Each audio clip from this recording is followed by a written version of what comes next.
نبی پاک صلی اللہ تعالی علیہ وسلم نے ایک مرتبہ ارشاد فرمایا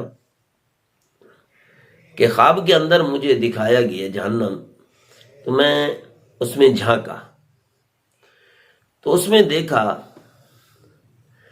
کہ زیادہ تر جو جہنم کے اندر ہے وہ عورتیں ہیں، اور اسی طرح بخیل، متکبر، اکھڑ مزاج، بد مزاج لوگ اس کے اندر ہیں۔ اور جنت مجھے خواب میں دکھائی گئی، میں اس میں جھانکا تو زیادہ تر میں نے غریب لوگوں کو دیکھا۔ اب انسان خود ہی ذرا فیصلہ کر سکتا ہے کہ دنیا کے اندر ہمارا کتنا کانفیڈنس ہے برائی کرنے کا، کتنے خود اعتمادی سے پر اعتماد ہو کر ہم برائی کے اندر حصہ لیتے ہیں۔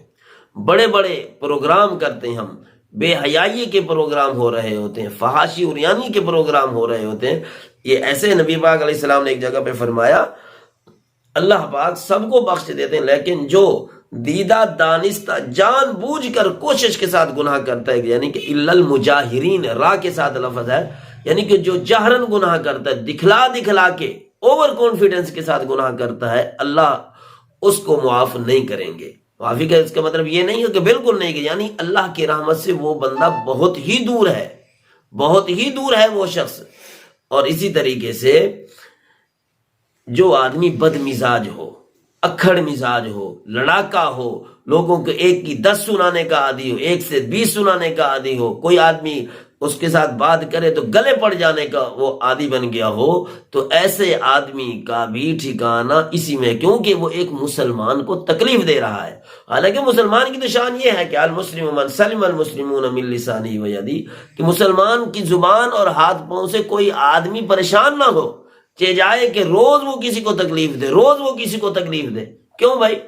اللہ کو اس کی بڑی غیرت آتی ہے، فرمائے الخلق عیال اللہ، مخلوق ساری کی ساری اللہ کا کنبہ ہے۔ جس طرح ایک والد کو یہ احساس ہوتا ہے کہ اگر کوئی بیٹا اس کا چھوٹے بیٹے کو مارے یا دوسرے کو مارے نہ حق تو بدلہ والد لیتا ہے، تو اسی طرح اللہ کے کسی بھی بندے کو چاہے وہ کیسا بھی ہے، گناہ گار ہے، گناہ کا تعلق رب سے ہے، تمہیں اختیار نہیں ہے کہ کسی کو بے عزت کرنے کا۔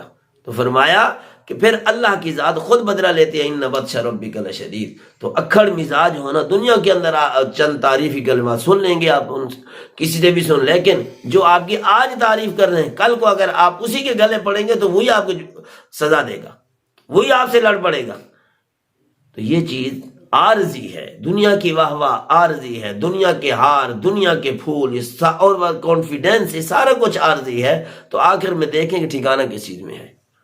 زیادہ تر فقیر، محتاج، ضرورت مند لوگ، مفلس لوگ، غریب لوگ جنت میں، کیونکہ وہ شکر کے عادی ہوتے ہیں، جو مل گیا انہوں نے صبر کیا۔ پھر یہ کہ چیز تھوڑی تھی، حساب تھوڑا، جلدی جنت میں۔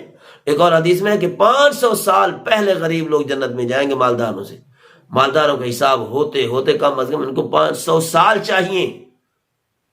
تو نتیجہ انسان کے سامنے ہے، ہم سب کے سامنے ہے، آپ کے سامنے ہے، دیکھ لیں کس کھاتے میں جانا ہے۔ اگر اوور کانفیڈنس ہر کسی کو برا کہنا ہے تو وہ بھی دیکھ لیں ٹھکانہ کیسا ہے۔